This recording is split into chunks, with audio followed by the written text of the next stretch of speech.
നമസ്കാരം. നമ്മൾ പുതിയ ചാപ്റ്ററിലേക്ക് പോവാണ്. നമ്മുടെ മൂന്നാമത്തെ ചാപ്റ്ററാണ്. മൂന്നാമത്തെ ചാപ്റ്ററിന്റെ പേര് redox reactions and rate of chemical reaction. വളരെ സിമ്പിൾ ആയിട്ടുള്ള, വളരെ എളുപ്പമായിട്ടുള്ള പാഠമാണ്. ഓക്കെ, അപ്പോൾ നമ്മൾ ആദ്യത്തെ ടോപ്പിക്ക് തുടങ്ങാം. നമ്മുടെ ഈ ചാപ്റ്ററിലെ ആദ്യത്തെ ടോപ്പിക്ക് അത് നമ്മൾ എക്സാമ്പിളിൽ കൂടി പറയാം. ഓക്കെ, ഞാനിവിടെ ഒരു കെമിക്കൽ റിയാക്ഷൻ ഇതാണ്. Okay, hydrogen react with, okay, ഞാൻ എഴുതുന്നപ്പോൾ ഒരു കെമിക്കൽ റിയാക്ഷൻ ഇതാണ്. ഹൈഡ്രജൻ ക്ലോറിനുമായിട്ട് റിയാക്ട് ചെയ്യുന്നു. ഞാനത് റിയാക്ഷൻ എഴുതുന്ന നോക്കോളൂ. Hydrogen react with chlorine. Okay, hydrogen react with chlorine to form a new compound which is called hydrogen chloride. Okay, hydrogen react with chlorine to form hydrogen chloride.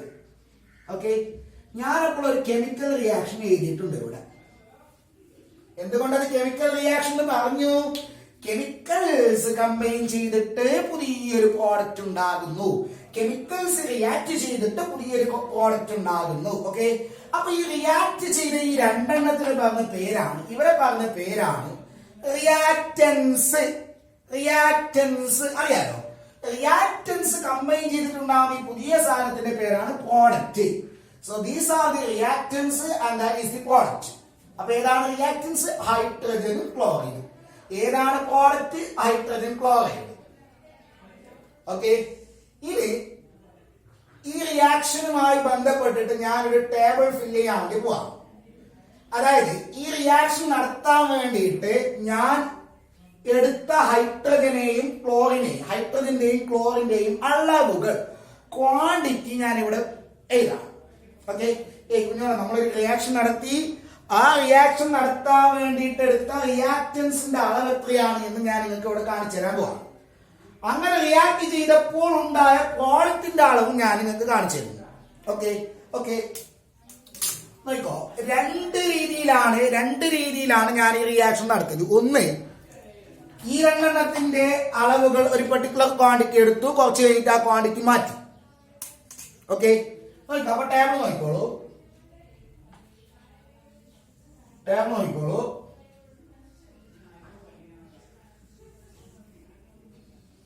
ഞാൻ full കഴിഞ്ഞപ്പോ എഴുതി കഴിഞ്ഞാൽ നിങ്ങൾക്ക് മനസ്സിലാവും കേട്ടോ.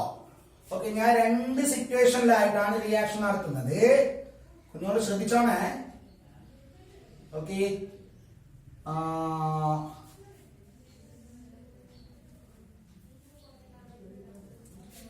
ഇവിടെ ഞാൻ രണ്ട് സിറ്റുവേഷനിലായിട്ടാണ് റിയാക്ഷൻ നടത്തുന്നത്. ഇത് reactants. Okay, reactants, mass of reactants, റിയാക്റ്റൻസിന്റെ മാസ് ഓഫ് റിയാക്റ്റൻസ്.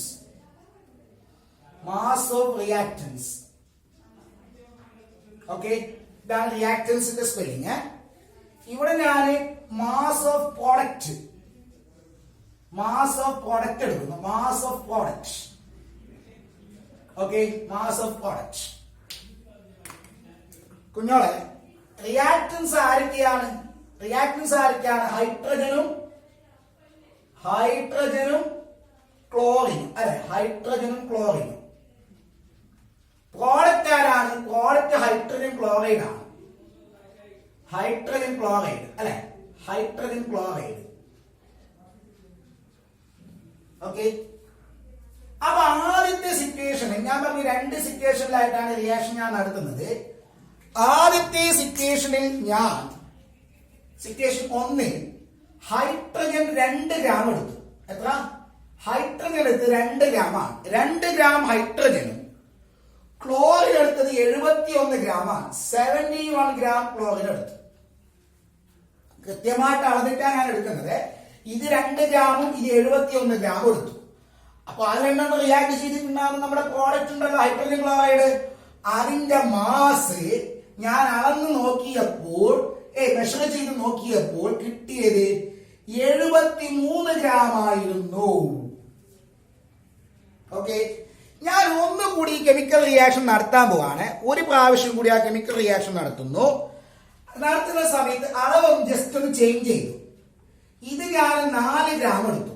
എത്ര? 4 ഗ്രാം. ക്ലോറിന്റെ അളവ് ഞാൻ 142 ഗ്രാം എടുത്തു. 142 ഗ്രാം. ഓക്കെ, അങ്ങനെ ഈ രണ്ടെണ്ണം ഈ പറയപ്പെട്ട അളവുകൾ വീതം എടുത്തിട്ട് റിയാക്ഷൻ നടത്തി കഴിഞ്ഞിട്ട് ഈ പ്രോഡക്റ്റ് ഉണ്ടാക്കി. ആ പ്രോഡക്റ്റിന്റെ അളവ് ഞാൻ മെഷർ ചെയ്തപ്പോൾ എനിക്ക് കിട്ടി 146 ഗ്രാം. 146 ഗ്രാം. ഇത് കാണുമ്പോൾ ചിലപ്പോൾ നിങ്ങൾ ക്ലിക്ക് ആയിട്ടുണ്ടാവും നിങ്ങൾക്ക്. എന്നിവ ഇപ്പൊ ചെയ്തതെന്താണ്? ഒരു കെമിക്കൽ റിയാക്ഷൻ നടത്തി 2 സിറ്റുവേഷനിലായിട്ട് റിയാക്ടൻസിന്റെ മാസും അപ്പോഴുണ്ടായ പ്രോഡക്റ്റിന്റെ മാസും ഞാൻ അളന്ന് തിട്ടപ്പെടുത്തിയിട്ട് ടേബിൾ ആക്കി വെച്ചിട്ടുണ്ട്. ഓക്കെ ഓക്കെ, ഞാൻ വേറൊരു റിയാക്ഷൻ കൂടി നടത്തട്ടെ. ഒരു റിയാക്ഷൻ കൂടി. എനിക്കിപ്പോ ഇതിൽ നിന്നെന്തോ കാര്യം എനിക്കൊന്ന് ക്ലിക്ക് ആയിട്ടുണ്ട്. അത് ശരിയാണോ എന്ന് നോക്കാൻ വേണ്ടിട്ട് എനിക്ക് ആ കാര്യം ഒന്നും ഞാനിപ്പോ നിങ്ങളോട് പറയുന്നില്ല. ഓക്കെ, ഈ ഇതിൽ നിന്നും എനിക്ക് കിട്ടിയ ആ ഇൻഫറൻസ്, ആ നിഗമനം ശരിയാണോ എന്ന് നോക്കാൻ വേണ്ടിയിട്ട് ഞാൻ ഒരു കെമിക്കൽ റിയാക്ഷൻ കൂടി നടത്താണ്. ഓക്കെ, ഞാൻ നടത്താൻ പോകുന്ന കെമിക്കൽ റിയാക്ഷൻ ഇതാണ്. ഹൈഡ്രജനെ ഞാൻ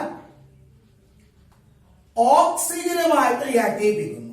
ഓക്കെ, ഹൈഡ്രജനെ ഓക്സിജനുമായിട്ട് റിയാക്ട് ചെയ്യിപ്പിക്കുന്നു. കുഞ്ഞോളെ, അപ്പോൾ എനിക്ക് കിട്ടിയ പ്രോഡക്റ്റ് ആണ് വാട്ടർ. സോ ഈ റിയാക്ഷനിൽ ആയിരിക്കാം റിയാക്ടൻസ്? ഹൈഡ്രജനും ഓക്സിജനും. ആരാ പ്രോഡക്റ്റ്? വാട്ടർ. അപ്പൊ ഈ പറയപ്പെട്ട അതേ ടേബിൾ ഞാൻ ഒന്നുകൂടി ഇവിടെ ഫില്ല് ചെയ്യുന്നു.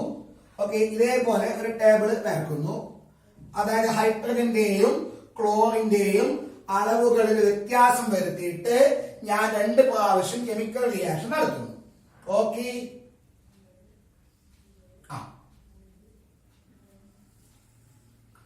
situation. Okay, then mass of reactants, mass of reactants, mass of product, mass of product. Okay, ആരൊക്കെ റിയാക്ടൻസ്? റിയാക്ടൻസ് ഹൈഡ്രജനും ഓക്സിജനും. Hydrogen, oxygen. Product water. Okay കുഞ്ഞോളെ, ആദ്യത്തെ സിറ്റുവേഷനിൽ ഞാൻ 2 ഗ്രാം ഓക്സിജൻ എടുത്തു. സോറി, ഹൈഡ്രജൻ എടുത്തു. ഓക്സിജൻ എടുത്തത് 16 ഗ്രാം. അപ്പൊ ഉണ്ടായ പ്രോഡക്റ്റ് വാട്ടറിന്റെ അളവ് എത്രയെന്ന് അറിയാമോ? 18 ഗ്രാം. ഓക്കെ, വീണ്ടും ഞാൻ അളവിൽ മാറ്റം വരുത്തുന്നു. 2 ഗ്രാം ഹൈഡ്രജന് പകരം ഞാൻ 4 ഗ്രാം ഹൈഡ്രജൻ എടുക്കുന്നു. 16 ഗ്രാം ഓക്സിജന് പകരം ഞാൻ 32 ഗ്രാം ഓക്സിജൻ എടുക്കുന്നു. എത്ര? 32 ഗ്രാം ഓക്സിജൻ. ആയിവ എനിക്ക് കിട്ടിയ പ്രോഡക്റ്റ് വാട്ടറിന്റെ അളവ് എത്ര അറിയോ? 36 ഗ്രാം. ഓക്കെ, അപ്പൊ 2 റിയാക്ഷൻസ്. ഇനി എനിക്കിപ്പോ ഏകദേശം സംഗതി ക്ലിയർ ആയി. ഞാൻ ഉദ്ദേശിച്ച സംഗതി തന്നെയാണ് എനിക്ക് അവിടെ കിട്ടിയിട്ടുള്ളത്. ഓക്കെ, അപ്പൊ എന്താണ് അത് എന്ന് മനസ്സിലാക്കാൻ വേണ്ടിയിട്ട് നിങ്ങൾക്കൊന്ന് പറഞ്ഞു തരാൻ വേണ്ടിയിട്ട് ഞാൻ 2 കാര്യങ്ങൾ അതാത് ടേബിളിന്റെ സൈഡിൽ എഴുതാൻ പോവാണ്. ഞാൻ ചോദിക്കട്ടെ, ആദ്യത്തെ സിറ്റുവേഷനിൽ റിയാക്ഷൻ നടക്കുന്നതിന് മുമ്പ്, അതായത് ഹൈഡ്രജനും ക്ലോറിനും കമ്പൈൻ ചെയ്യുന്നതിന് മുമ്പ് ഈ 2 എണ്ണത്തിന്റെ ടോട്ടൽ മാസ് എത്ര? ഈ റിയാക്ഷൻ നടക്കുന്നതിന് മുമ്പ് ഹൈഡ്രജന്റെയും ക്ലോറിന്റെയും ടോട്ടൽ മാസ് എത്ര? 2 + 71. ഇതിന്റെ 2 ഗ്രാം, ഇതിന്റെ 71 ഗ്രാം അല്ലെ? അപ്പൊ എത്രയാണ് ടോട്ടൽ? 73 ഗ്രാം. ഇനി റിയാക്ഷൻ നടന്നു കഴിഞ്ഞ ശേഷം ഉണ്ടായ പ്രോഡക്റ്റിന്റെ അളവ് എത്ര? 73 ഗ്രാം. അതായത് ഇത് റിയാക്ട് ചെയ്യുന്നതിന് മുമ്പ് അതിന്റെ ടോട്ടൽ മാസ് എത്രയാണോ അത് തന്നെയാണ് റിയാക്ഷൻ നടന്നു കഴിഞ്ഞതിന് ശേഷം അതിന്റെ ടോട്ടൽ മാസ് അല്ലെ? അപ്പൊ ഞാൻ അതിങ്ങനെ എഴുതുന്നു. Total mass of reactance, total mass of reactance total mass of reactants before reaction. Okay, ഇനി അതേപോലെ ടോട്ടൽ മാസ് ഓഫ് പ്രോഡക്റ്റ്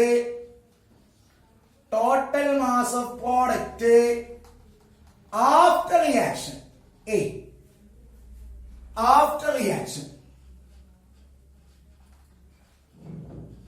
നോക്കാം, പണിയൊന്നുമില്ല. അപ്പൊ അത് നോക്കിട്ട് ഇരിയാൽ മതി, വേറൊന്നുമില്ല.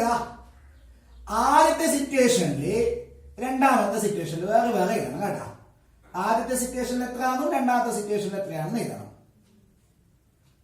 ഓക്കെ, ആദ്യത്തെ സിറ്റുവേഷനിൽ what is the total mass of reactance? Total mass of reactance 2 + 71 73 gram അല്ലെ, 73 ഗ്രാം. അതേ സമയം പ്രോഡക്റ്റിൻ്റെതോ അതും 73 ഗ്രാം. ഇനി ഇതിൻ്റെതോ 146 ഗ്രാം അല്ലെ, 146 ഗ്രാം ആണ് ബിഫോർ റിയാക്ഷൻ നടക്കുന്നതിന് മുമ്പ് ഇവരുടെ ടോട്ടൽ അളവ്. അത് ഫുള്ള് റിയാക്ട് ചെയ്തിട്ട് പ്രോഡക്റ്റ് ആയിട്ട് മാറി നോക്കുമ്പോൾ പ്രോഡക്റ്റിന്റെ അളവ് എത്ര? 146 ഗ്രാം. ഇപ്പൊ നിങ്ങൾക്ക് എന്തോ ക്ലിക്കായില്ലേ അല്ലേ? അപ്പോ അത് ഒന്നുകൂടി ഇവിടെ കൂടി അത് ശരിയാവുന്ന നോക്കാം, രണ്ടാമത്തേന് കൂടി നോക്കാം ശരിയാവുന്നതാണ്. ഓക്കെ, സോറി, ആ ടേബിളിൽ എഴുതുമ്പോഴൊക്കെ ഒരു മിസ്റ്റേക്ക് വന്നേ, sorry. Total mass of reactance before reaction total mass of reactance before reaction 73 gram. Okay, then total mass of product after reaction which is 73 gram. Okay, അത് അങ്ങോട്ടും ഇങ്ങോട്ടും ചേഞ്ച് ചെയ്താണ്, സോറി കേട്ടോ. Then ഇനി രണ്ടാമത്തേലോ 146 ഗ്രാം. ഓക്കെ, ഇവിടെയോ 146 gram. Okay, നിങ്ങൾ നല്ലോണം ശ്രദ്ധിക്കുന്നുണ്ടാവില്ല, ഇപ്പൊ ചിലപ്പോ പറയുന്നുണ്ടാവും. ഞാനിപ്പോ അവിടെ തെറ്റ് എഴുതി കഴിഞ്ഞപ്പോൾ മാഷ അവിടെ ഒന്നും മിസ്റ്റേക്ക് വന്നല്ലേ, മാഷന്റെ കോള തെറ്റിപ്പോയി നിങ്ങൾ പറയുന്നുണ്ടാവാം. ഓക്കെ, ഞാൻ ഊഹിക്കുന്നു. ഓക്കെ, ദെൻ ഇതേ സംഗതി നമുക്ക് ഇപ്പൊ താഴത്തെ കൂടി എഴുതാം. ഓക്കെ, അപ്പൊ ഞാൻ ശരിയായിട്ട് എഴുതാം കേട്ടോ. Total mass of reactance before reaction അല്ലേ,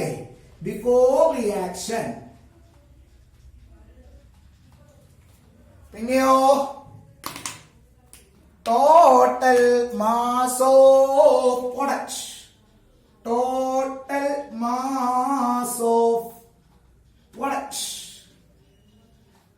ആഫ്റ്റർ റിയാക്ഷൻ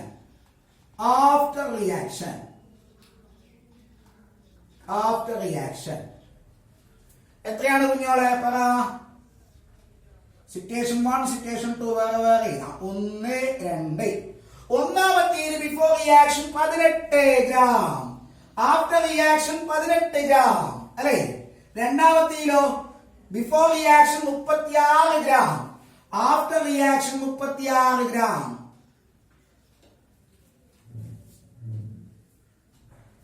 എന്താണ് ഇപ്പൊ അതിൽ നിന്ന് മനസ്സിലാവുന്ന സംഗതി? എന്താണ്? ഒരു റിയാക്ഷൻ നടക്കുന്നതിന് മുമ്പ് റിയാക്ടൻസ് കമ്പൈൻ ചെയ്തിട്ടാണല്ലോ പ്രോഡക്റ്റ് ഉണ്ടാവുന്നത്. ഒരു റിയാക്ഷനിൽ റിയാക്ടൻസ് കമ്പൈൻ ചെയ്തിട്ടാണ് പ്രോഡക്റ്റ് ഉണ്ടാവുന്നത്. അപ്പോൾ റിയാക്ഷൻ നടക്കുന്നതിന് മുമ്പ് റിയാക്ടൻസിന്റെ ടോട്ടൽ മാസ് എത്രയാണോ അത് തന്നെയാണ് റിയാക്ഷന് ശേഷമുള്ള പ്രോഡക്റ്റിന്റെ ടോട്ടൽ മാസ്. ഓക്കെ, ഇത് 1 ഗ്രാം ടോട്ടൽ ഉണ്ടെങ്കിൽ റിയാക്ഷൻ കഴിഞ്ഞ ശേഷം അത് 1 ഗ്രാം ഉണ്ടാവണം. ഇത് 10 ഗ്രാം എടുത്തിട്ടുണ്ടെങ്കിൽ ഇത് ടോട്ടൽ 10 ഗ്രാം ഉണ്ടാവണം. ഇത് 1000 ഗ്രാം ഉണ്ടെങ്കിൽ ഇത് ടോട്ടൽ 1000 ഗ്രാം ഉണ്ടാവണം.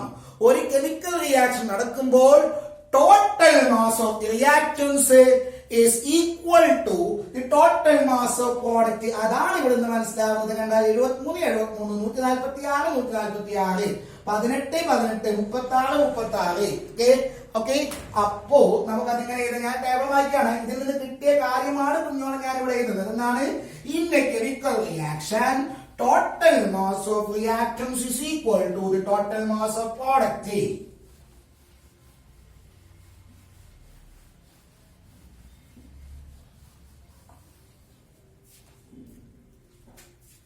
In a chemical reaction, in a chemical reaction, total mass of reactants is equal to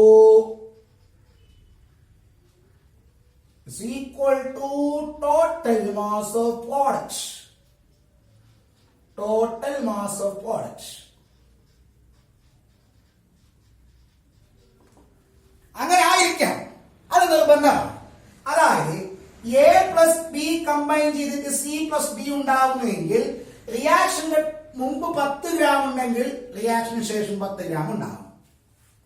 അല്ലാതെ ഇത് ഒരിക്കൽ ഇത് 10 ഗ്രാം എടുത്തിട്ട് ഇത് 11 ഗ്രാം ആവാൻ പാടില്ല. അങ്ങനെ ആവാൻ പാടില്ല. ഇത് 10 ഗ്രാം എടുത്തിട്ട് ഇത് 9 ഗ്രാം ആവാനും പാടില്ല.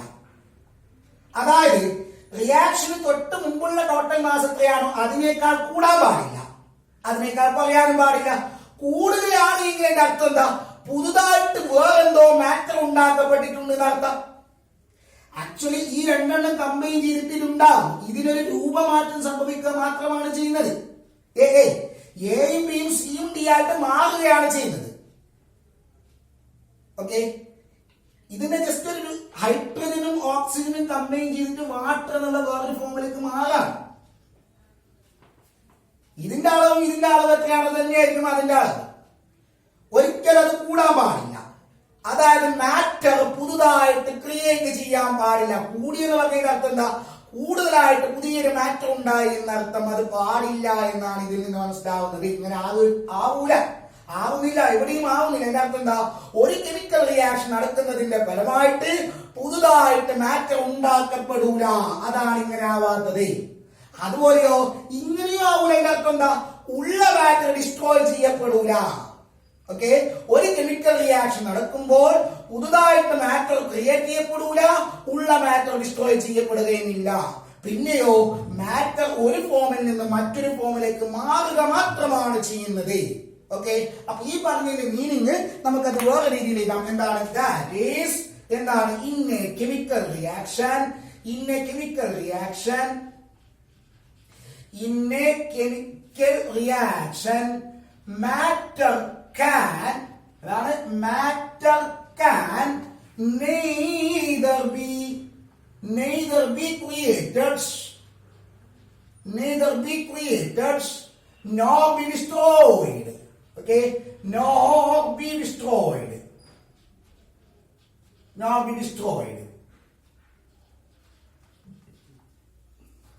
And this is called law of conservation of mass. എന്നാണ് law of conservation of mass. മറക്കാനേ പാടില്ല. അപ്പൊ നിങ്ങൾ പറയാൻ എന്താണ്? രണ്ട് രീതിയിൽ പറയാം. In a chemical reaction matter can neither be created nor be destroyed. Or in a chemical reaction total mass of the reactants should be equal to the total mass of the product. എന്നാണ് അതിന്റെ പേര്. ലോന്റെ പേര് എന്താണ്? അത് പറഞ്ഞൂടാ കേട്ടല്ലോ. Law of conservation of mass. Law of conservation of mass. And this law was proposed by Antoine Lavoisier. അദ്ദേഹത്തിനെ മറക്കാൻ പാടില്ല. Antoine Lavoisier. ആരാണ്? Antoine Lavoisier. സോ ഇതാണ് നമ്മുടെ ഈ പാഠത്തിലെ ആദ്യത്തെ ടോപ്പിക്. ഒരു കെമിക്കൽ റിയാക്ഷന്റെ സമയത്ത് റിയാക്ഷന് തൊട്ട് മുമ്പുള്ള ടോട്ടൽ മാസും റിയാക്ഷന് തൊട്ട് ശേഷമുള്ള ടോട്ടൽ മാസും ഈക്വൽ ആയിരിക്കണം. അതായത് റിയാക്റ്റൻസിന്റെ ടോട്ടൽ മാസും പ്രോഡക്റ്റിന്റെ ടോട്ടൽ മാസും ഈക്വൽ ആയിരിക്കണം. അതായത് കെമിക്കൽ റിയാക്ഷൻ നടക്കുമ്പോൾ മാസ് പുതുതായിട്ട് ക്രിയേറ്റ് ചെയ്യപ്പെടാൻ പാടില്ല, ഉള്ള മാസ് ഡിസ്ട്രോയ് ചെയ്യപ്പെടാനും പാടില്ല. ഓക്കെ, ഇതുമായി ബന്ധപ്പെട്ടിട്ടുള്ള, ഇതുമായിട്ട് റിലേറ്റ് ചെയ്തിട്ടുള്ള വളരെ സിമ്പിൾ ആയിട്ടുള്ള ഒരു ടോപ്പിക് അടുത്ത വീഡിയോയിൽ കാണാം. ഓക്കെ.